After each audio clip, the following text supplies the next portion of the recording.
Quiero hablar hoy día algo muy importante de acuerdo a lo que está sucediéndonos como sociedad. Recuerde que la iglesia, nosotros somos personas que debemos afectar nuestra sociedad, ¿sí? Debemos afectar nuestro entorno. Jesús lo hizo así. Jesús afectó la sociedad, Jesús afectó el entorno, ¿cierto? Con 12 personas no más, Él impactó realmente al mundo entero a través de sus enseñanzas, a través del tiempo. Y nosotros, su iglesia, también debemos hacerlo. Amén. Por eso somos cristianos, seguidores o pequeños cristos. Quiero, por favor, que vamos al libro de Salmos. Vamos a conversar hoy día.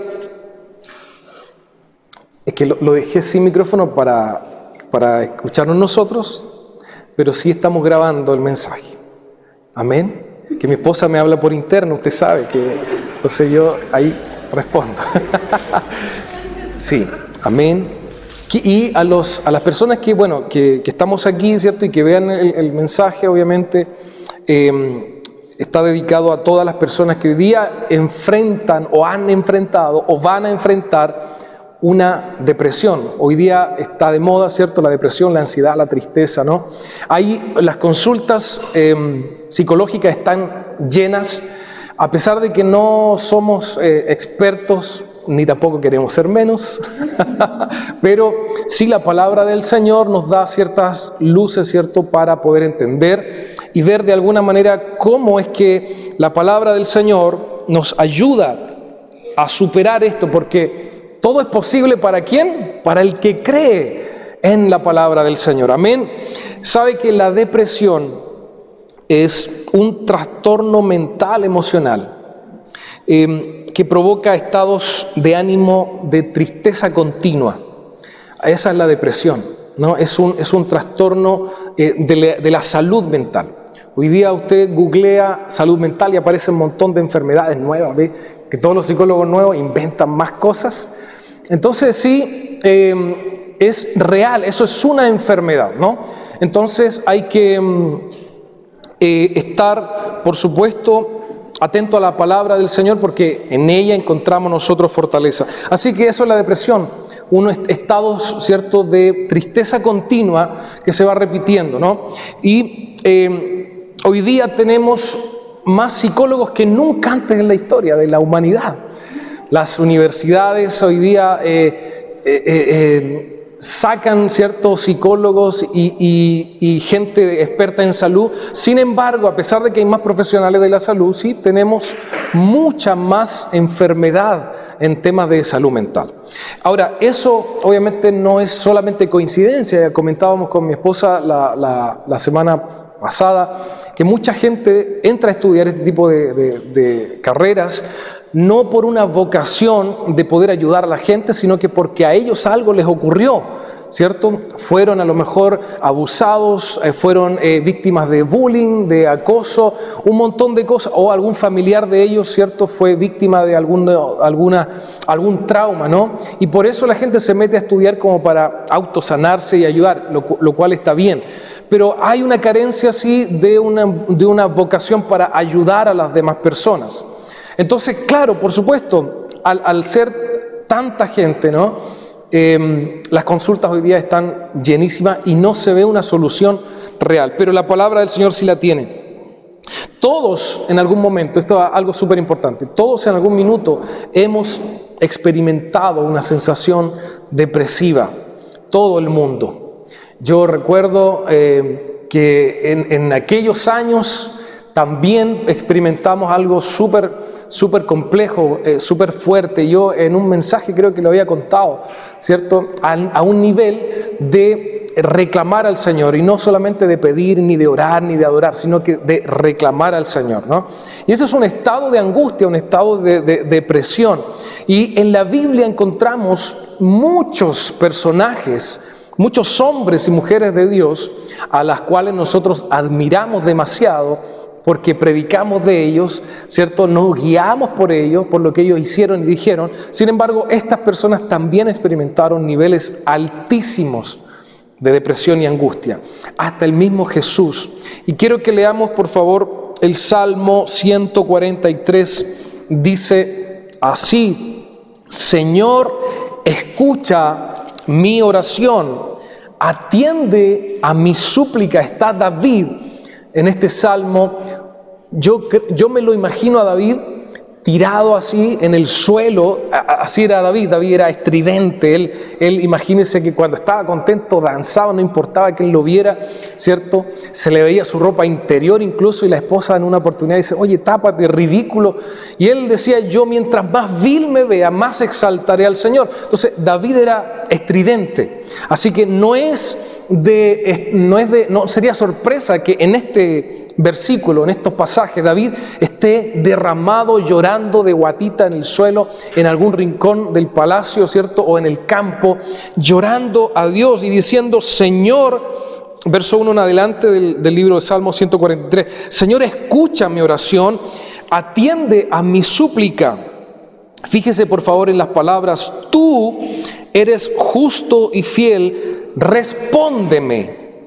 Pero no me juzgues con dureza, pues ante ti nadie puede ser juzgado, ni puede justificarse. Verso 3, mire lo que dice: mi enemigo me ha perseguido con saña. Yo no sé cuál es la versión que usted está leyendo, pero saña es como me tiene de casero, en otras palabras.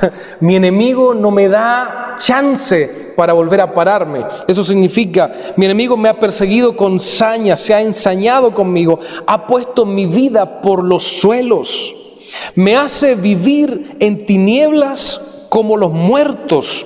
Mi espíritu está totalmente deprimido. Tengo el corazón totalmente deshecho. Cuando evoco los días de antaño, es decir, cuando me acuerdo de aquellos tiempos, dice David, ¿cierto? Y me acuerdo de tus grandes proezas y pienso en todo lo que has hecho, elevo mis manos hacia ti, pues tengo sed de ti, porque mi vida está seca como una tierra seca. Señor, respóndeme, que mi espíritu se apaga. No te escondas de mí, o seré contado entre los muertos. Muéstrame tu misericordia por la mañana, porque en ti he puesto mi confianza. Muéstrame el camino que debo seguir, porque en tus manos he puesto mi vida. Señor, líbrame de mis enemigos, pues tú eres mi refugio. Verso 10, tú eres mi Dios, enséñame a hacer tu voluntad, y que tu buen espíritu me guíe por caminos rectos. Señor, por tu nombre, dame vida. Por tu justicia, líbrame de la depresión. Por tu misericordia, acaba con mis enemigos, destruye a los que atentan contra mi vida, porque yo soy tu siervo. Tenemos a un David destrozado. Tenemos al rey David, al que mató a Goliat, por los suelos. Me impresiona cómo lo describe él mismo. Dice que su espíritu está por los suelos, totalmente deshecho. Su ánimo está decaído. Estamos presenciando a un hombre en depresión. Estamos presenciando a un hombre de Dios. Fíjese que Dios se refiere a David como una persona conforme al corazón de Dios. El mismo Dios, el mismo Señor Jehová dice: Él es conforme a mi corazón. Es decir, en otras palabras, David podría ser un buen modelo a seguir para el resto de los demás cristianos, para el resto de los demás seguidores del Señor. Pero tenemos a este hombre hoy día atrapado. Otra versión dice: estoy arrinconado con mi espíritu en oscuridad. Entonces tenemos a este rey David. Yo no sé si él habrá tenido, ¿cierto? Eso existe en los palacios, en los reinos, ¿cierto? Hay consejeros, ¿verdad? Sale un presidente y se supone que los consejeros tienen que asesorarle en todo, en su imagen, en su vestimenta, en su peinado, en cómo hablar, en qué decir, en qué no decir, etcétera, ¿no? Y este modelo de asesoría, ¿cierto?, no es nuevo, sino que viene de antaño. Así que David tenía a los ancianos, tenía, ¿verdad?, a un cuerpo de gente confiable a la cual David podría haberle contado sus cosas. Pero David prefería siempre hablar esto con Dios en privado. Así que yo creo que el pueblo no sabía cómo estaba el rey David en este entonces. Recuerde que el rey David no era un rey de escritorio, ¿no? De buró, sino que era un rey que salía a la guerra. En otros pasajes encontramos al rey David, ¿cierto?, preguntándole a Dios: Señor, ¿debo ir a perseguir a mis enemigos ahora o me escondo? Y Dios le respondía: anda y persigue. Entonces el rey salía con el ejército a batallar. Así que no era un rey cómodo que mandara solamente y esperara informes, sino que era un rey activo, era un guerrero. Imagínense un guerrero que siempre nosotros lo vemos con fuerza, ¿verdad? Hoy día estuvimos con mis hijos, los llevé aquí a los bomberos porque se celebra el Día de los Patrimonios. Así que hubo una exhibición acá linda de autos antiguos y estaban abiertos varios centros como patrimonio, y uno de esos fueron los bomberos que están acá cerquita, y con mis hijos fuimos y había un monitor, ¿cierto?, un capitán que nos contaba, y yo veía su uniforme, sus medallas. Aún siendo bombero, él tenía varias, me imagino que son rangos y cosas que ha alcanzado. Y uno, cuando ve a alguien así con su uniforme, ¿verdad?, listo para salir a hacer lo suyo, uno dice: wow, qué valentía, qué fortaleza. Me imagino que tiene como que todo está bajo control. Pero cada persona que existe en el mundo es un mundo entero por dentro. Y cuando vemos personas con tal perfil, ¿cierto?, tan bien parados, con tanta valentía, pero cuando estas personas abren el corazón, uno puede decir: wow, nunca pensé que podía estar viviendo esto, nunca pensé que podías haber estado sintiendo estas cosas, ¿no? Y yo creo que el pueblo no sabía.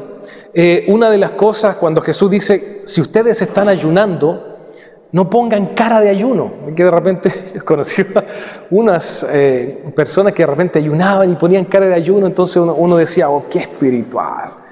Porque ponían cara de ayuno, no sé, como que las cejas hacia arriba, una carita de tristeza, se sobaban la guatita. Y uno dice: wow, está en ayuno. Pero Jesús dice: no, cuando ustedes lo hagan, lava tu cara, peínate, échate gominola, ¿cierto? Y vete bien, para que no dé la impresión, porque esto es secreto. Entonces, en el reino también, usted no podía pararse frente a un rey a decir que tenía problemas. Acuérdese de Nehemías, ¿se acuerda que era el copero del rey? Y cuando alguien venía delante del rey, ¿cierto?, con tristeza, peligraba su cabeza. Así que nadie podía pararse frente al rey si no estaba bien peinado, bien perfumado y bien sonriente. Era ley. Así que David, por estos datos, ¿cierto?, históricos, podríamos entender que David no andaba diciendo: mira lo que me está pasando. Él se las comía solito y en el secreto con Dios se derramaba delante de él. Creo que es un modelo a seguir en este aspecto. Creo que nuestra religiosidad por años nos ha dicho que estas cosas no son de Dios, que cómo vamos a hablar de la depresión en la iglesia, cómo vamos a hablar de finanzas si eso no es de Dios. No, hay que solamente leer la palabra, aleluya. Y tuvimos un montón de gente hoy día, cristianos, en depresión, endeudados, con un montón de problemas, porque nos dijeron que no era de Dios. Pero en la palabra del Señor encontramos todas las cosas, y creo que David nos enseña de alguna manera cómo caminar por el valle de la sombra. Recuerde estos salmos también, ¿no? El valle de las sombras, el mismo David lo escribe. ¿Por qué lo escribe? Porque él lo vivió, porque él lo pasó, porque él estuvo allí, ¿no? Quiero leer Primera de Reyes 19:4, no lo busque, dice así. Primera de Reyes 19:4. Y él se fue por el desierto un día de camino y vino y se sentó debajo de un enebro. ¿Sabe de quién estoy hablando? Del gran y poderoso profeta Elías.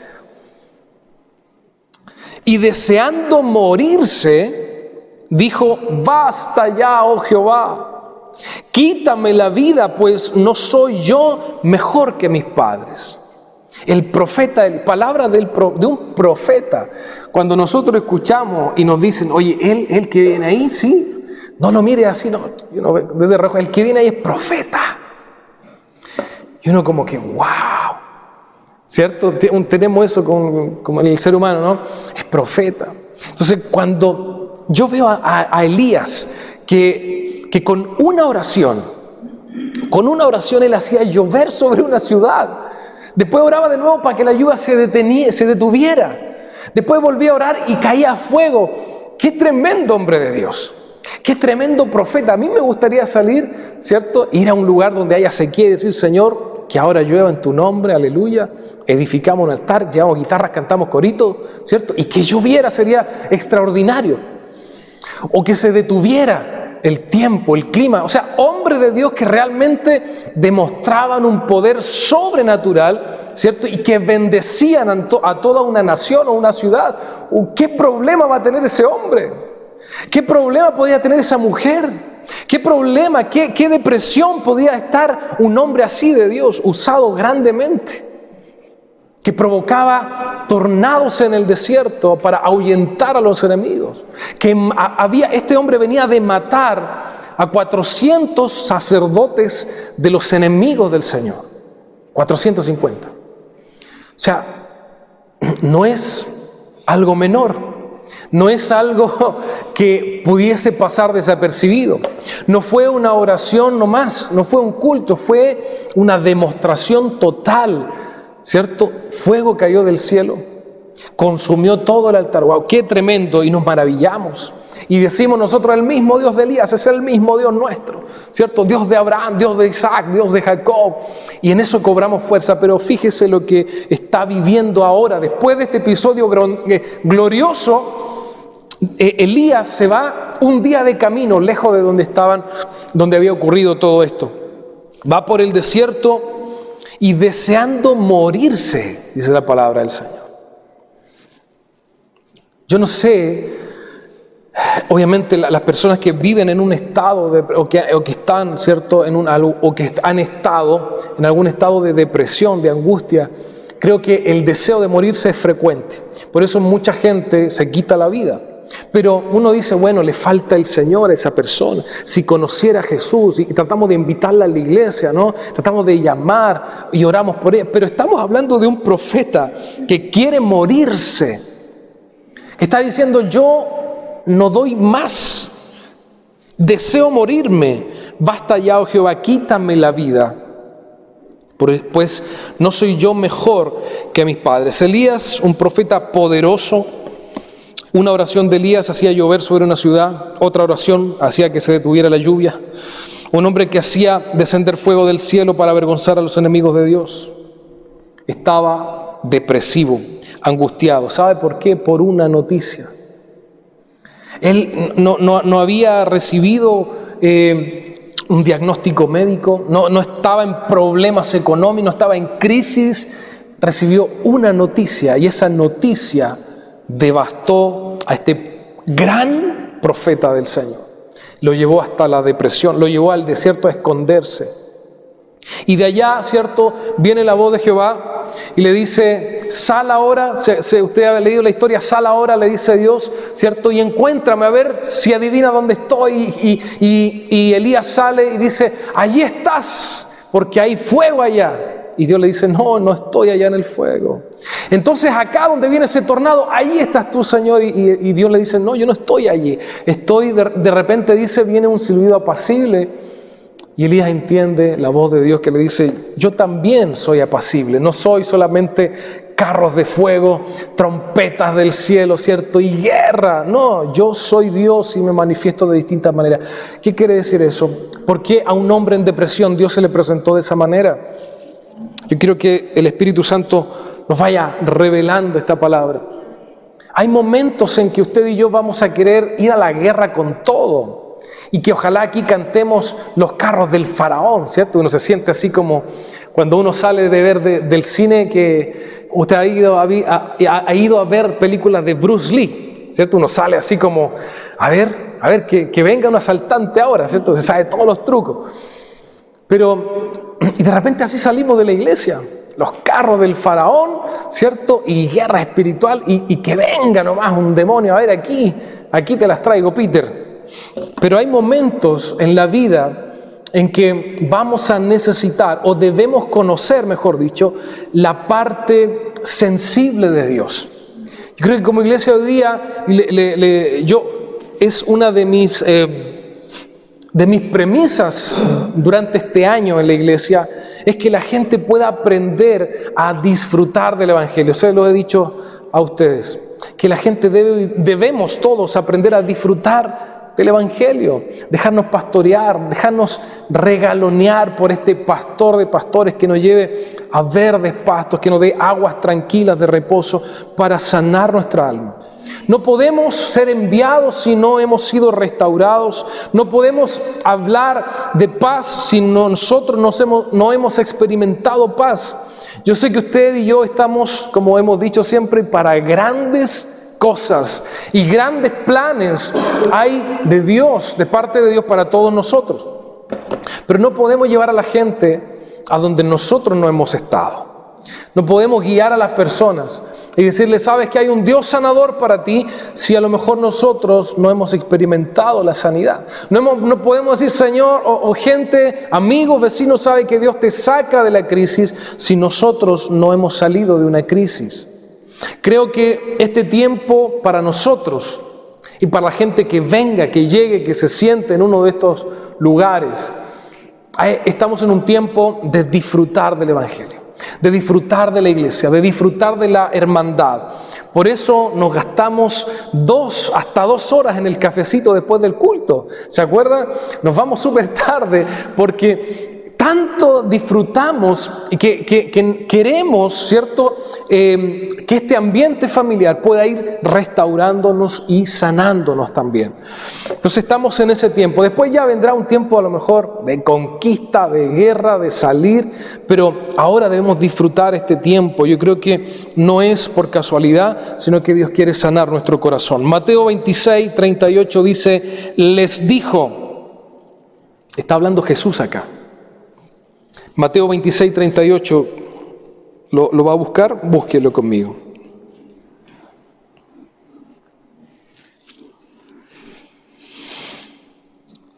Mateo 26, verso 38 dice, les dijo, está hablando Jesús, dice, siento en mi alma una tristeza de muerte.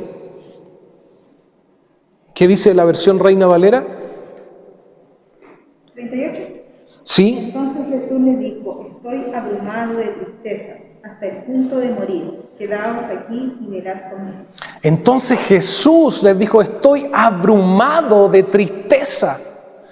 Abrumado es cuando yo tengo el mundo encima, cuando no tengo una salida, ahí estoy abrumado. Cuando no veo todo oscuro, viene esta abrumación, ¿está bien dicho? Si no, me corrigen, ¿no? Pero estar abrumado es no ver ningún camino para nosotros, ninguna salida, ninguna puerta, ninguna luz, todo oscuro. Estoy abrumado de tristeza, dice el Señor.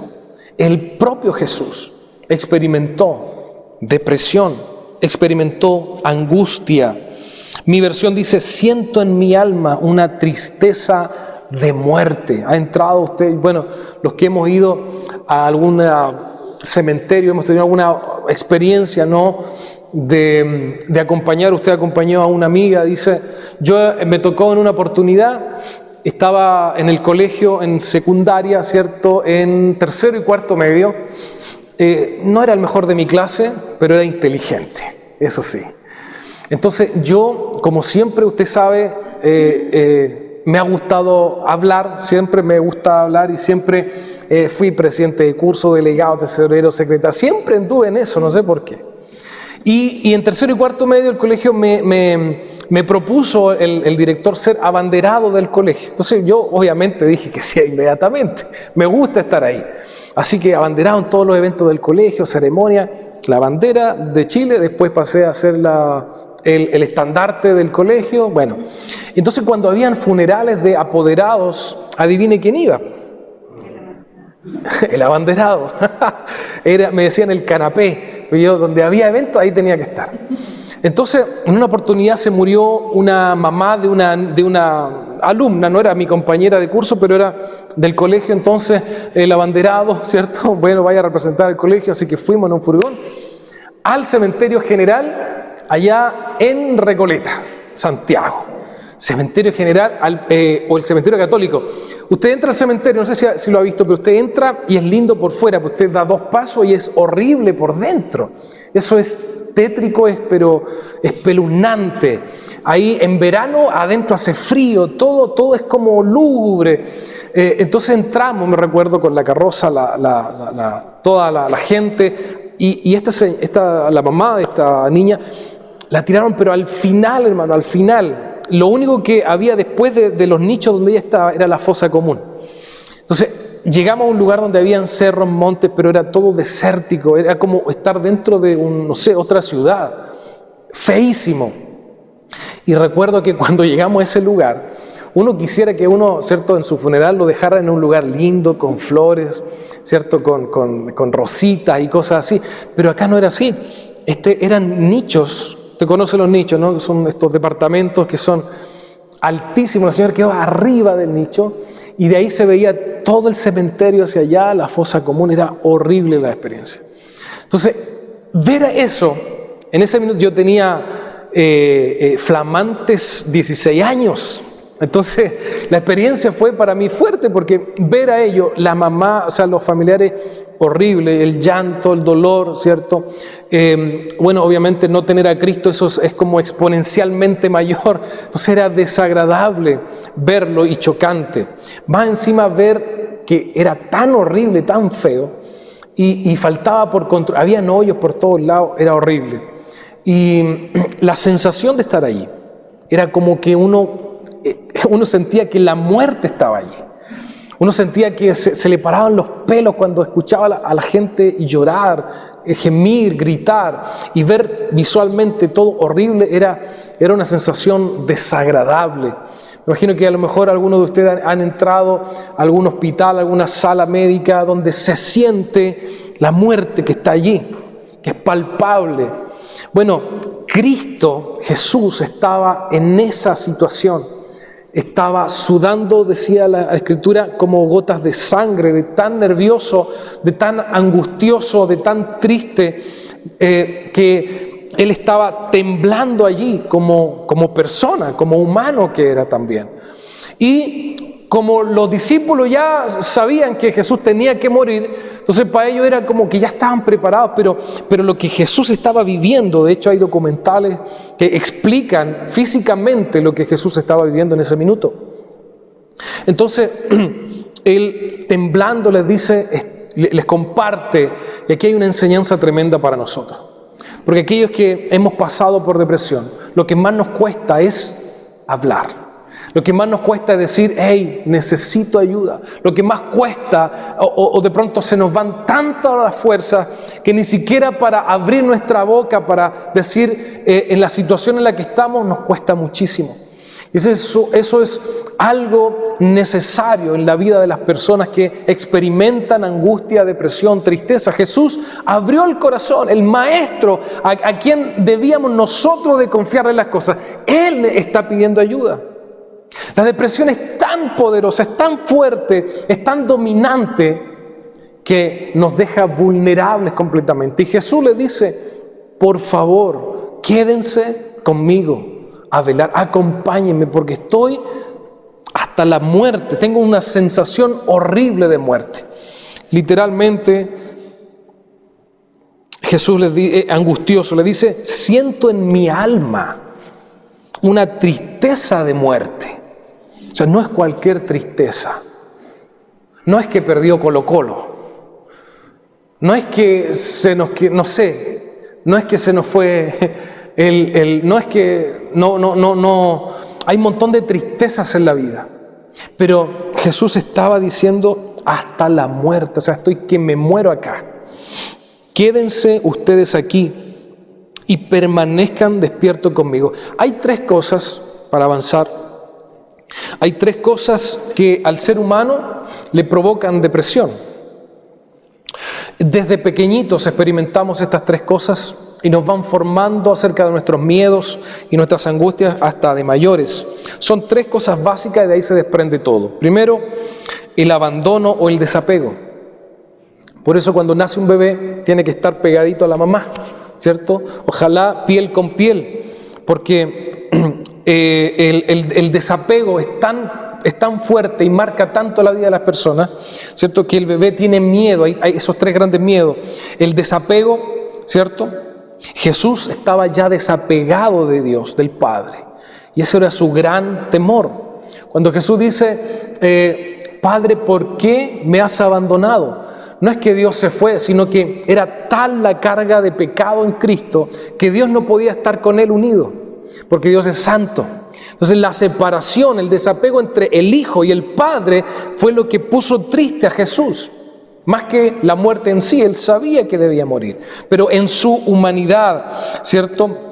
En su deidad, el desapego, la separación de la santidad del Padre era lo que más le había dolido. Y el factor que lo tenía así. Entonces el abandono es poderoso y causa depresión en las personas.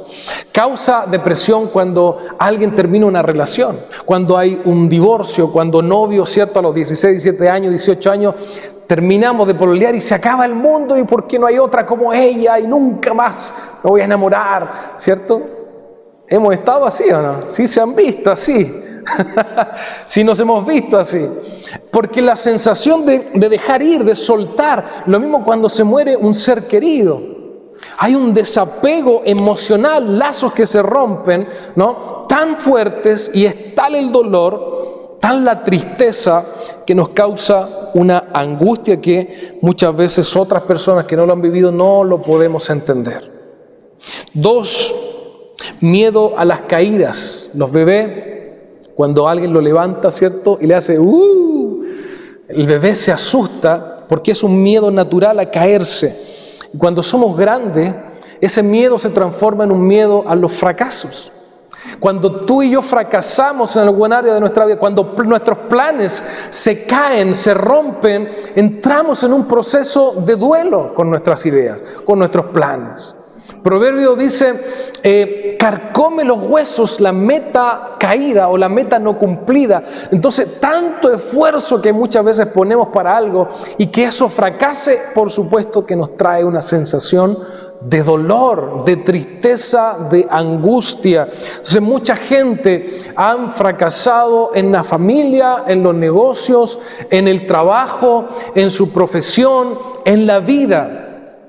Y eso les ha traído o les ha llevado a un estado de depresión. Y tercero, a un bebé, otro de los grandes miedos son los grandes ruidos. Por eso cuando alguien llega y aplaude fuerte, el bebé recién nacido se asusta. Porque naturalmente esos son nuestros tres grandes miedos: el abandono, miedo a las caídas y miedo a los ruidos. Y cuando somos grandes... estos ruidos son aquellas noticias malas que nos llegan, como el caso de Elías. Lo que el profeta Elías, la noticia que le llegó era que una de sus enemigas iba a amenazarlo y dijo: voy a matar a ese hombre, entréguenme su cabeza. Y eso fue lo que a Elías lo puso a temblar de miedo y lo llevó a un estado de depresión. No fueron los 450 de Baales que dijeron: nos vamos a vengar ahora. No, fue una noticia, un rumor que ni siquiera era todavía efectivo. ¿Usted sabe qué? O si no lo sabe, se lo digo. Pero el 90% de nuestros miedos son irreales, según la señora estadística. El 90% de tus miedos no han ocurrido, no son reales. Entonces muchas veces nos pasamos la vida con tanto miedo. Recuerde a Job, él dijo: lo que me esperaba, lo que temía que pasara, me pasó, Dios mío. Entonces nuestros miedos muchas veces llaman, ¿cierto?, a la realidad y nuestro cerebro lo cree como verdad. Entonces las malas noticias, las cosas malas y frecuentes, por supuesto que llevan a las personas a un estado de angustia. Pero la parte B de este versículo me interesa que con él nos quedemos. Jesús dice primero dos cosas. Primero dice: siento en mi alma una tristeza de muerte. Abre el corazón a sus discípulos. Le dice: mírenme cómo estoy. Es terrible lo que estoy pasando. Estoy en una angustia que casi me muero. Y la segunda parte del versículo, Jesús les dice: quédense ustedes aquí y permanezcan despiertos conmigo. O sea, tenemos dos cosas. Primero, abrir el corazón. Primero, ser vulnerables, hablar en un ambiente de confianza. Esto es lo que me está pasando. Esto es lo que estoy sintiendo. Segundo, Jesús hace una petición. Quédense conmigo. No puedo estar solo. Entonces tenemos una señal, una salida. ¿Cuál es esa salida? Una manera de enfrentar la angustia y la depresión es nunca aislarse, nunca estar solo. El mismo Jesús podría habérselas dado de macho, de ungido y decir, no, si con esto yo puedo. No, Él dijo, quédense conmigo.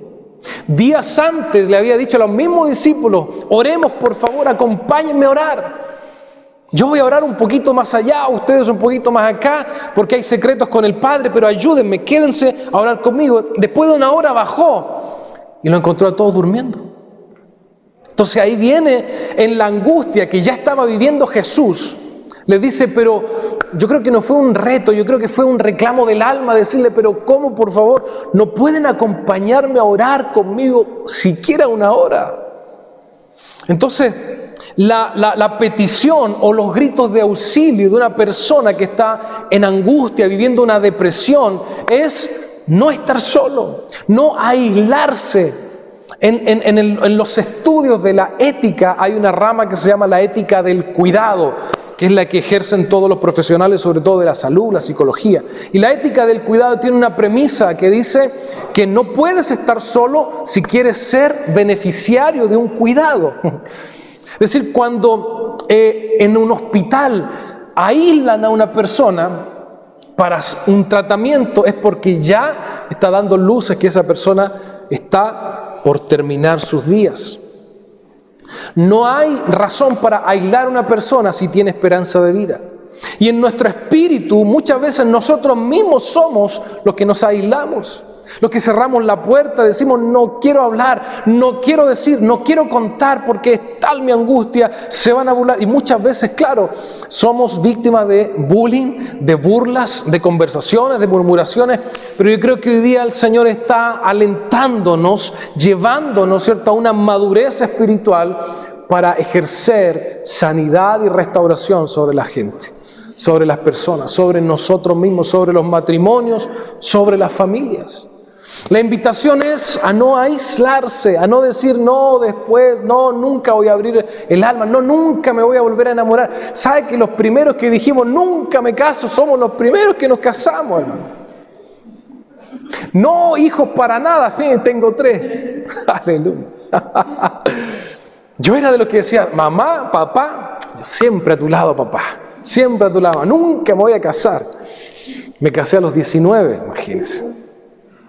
Entonces, cuando nos vamos en la negativa muchas veces, es difícil, es complicado. ¿Por qué? Porque también hemos experimentado ambientes de desconfianza. Nosotros confiamos algo a alguien y nos han traicionado, nos han quebrado nuestra confianza. Imagínense, Jesús venía de haber sido traicionado. Uno de sus mejores amigos, su tesorero, lo traicionó por 30 monedas de oro.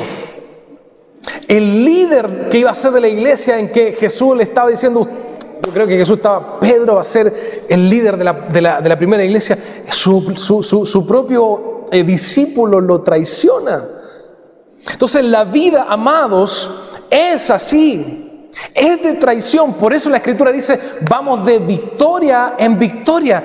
¿Por qué uno quisiera vivir victoria tras victoria?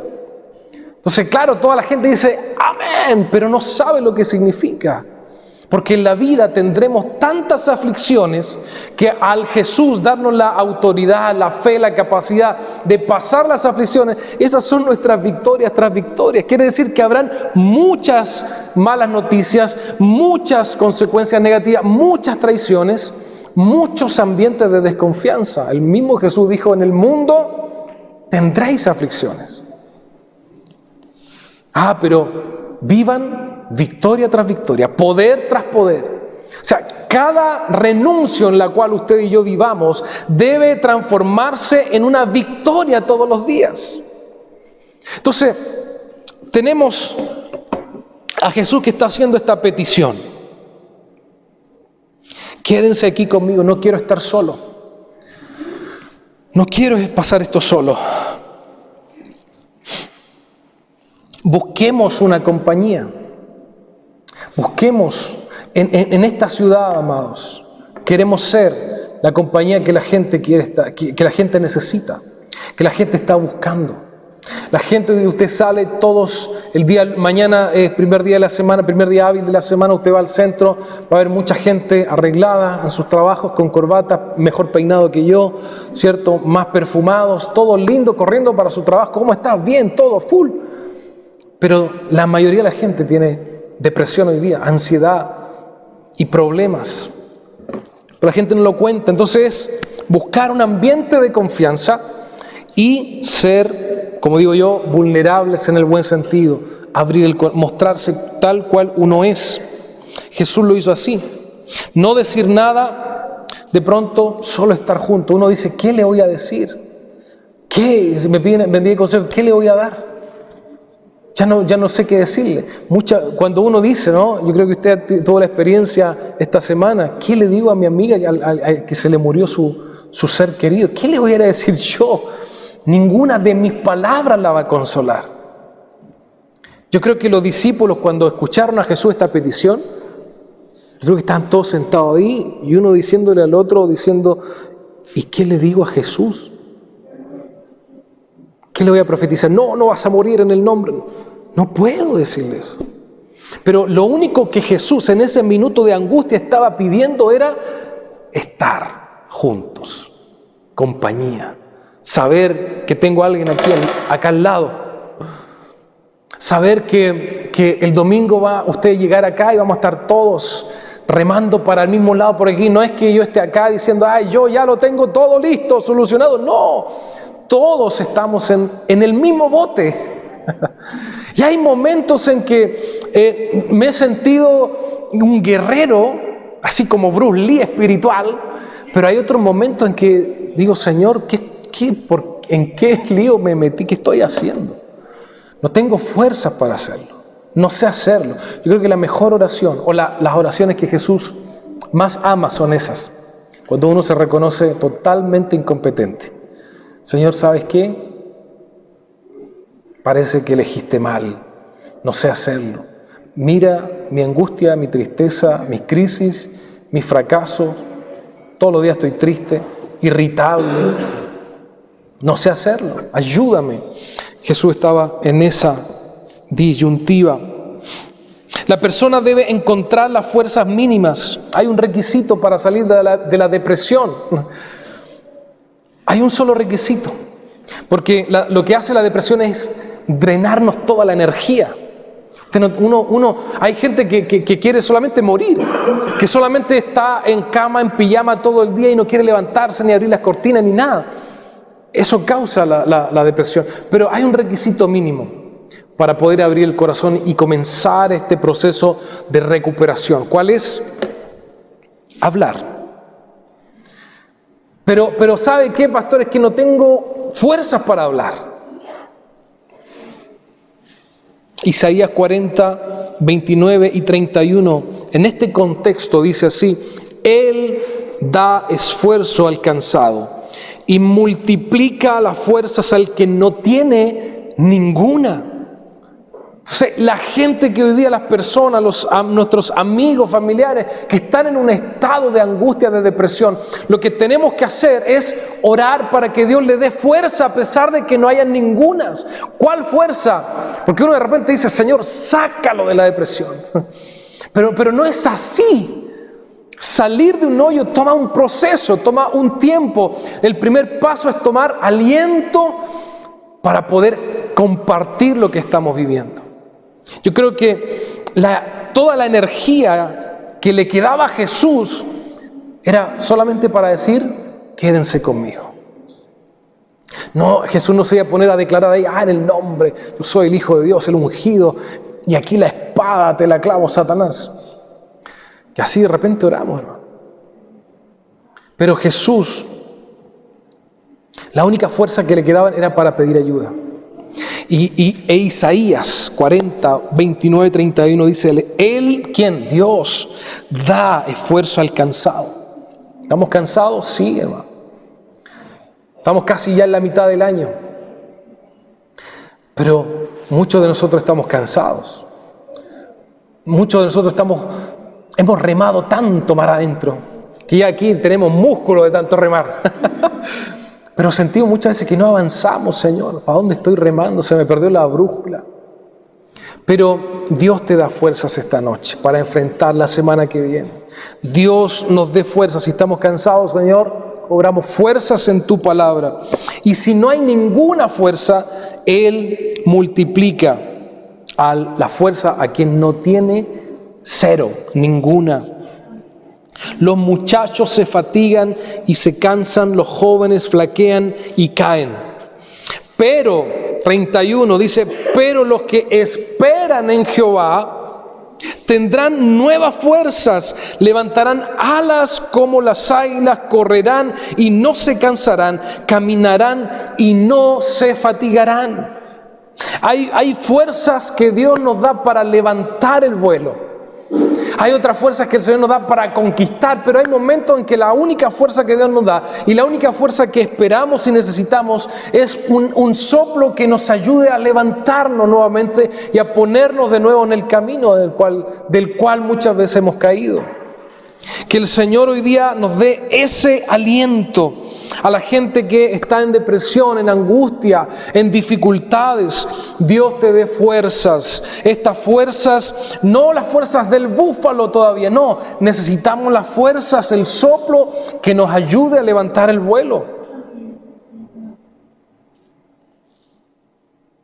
Nunca nos apartemos de Dios y de la familia de Dios, porque visualmente no lo podemos ver.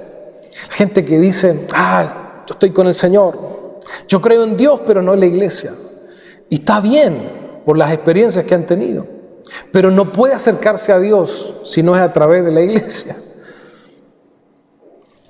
Amén. Avancemos. Eclesiastés 4, 9 y 10 dice, la verdad más valen dos que uno, porque saca más provecho de lo que hacen. Además, si uno de ellos tropieza, el otro puede levantarlo. Pero pobre, otra versión dice, ay de aquel que cae y no tiene quien lo ayude a levantarse.